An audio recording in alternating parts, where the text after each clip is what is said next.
As you can see, that's the first one up. So all I've done is just popped a couple of nails, about 4 nails, just down the side, so that'll keep it nice and sturdy. And then the rest of them will just be added.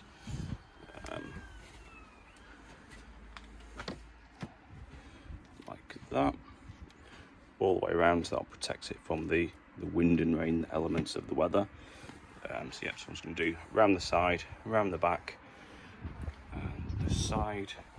We're not too bothered about the bottom, because obviously no water will reach the top, and the wood, the logs and everything will be stacked from there upwards.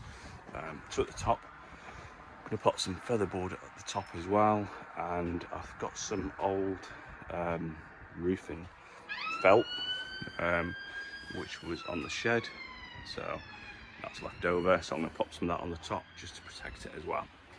Okay, so what I'll do, I'll just pause the video, get the rest of the featherboard on, and I'll give you a quick update when the sides and the back's on.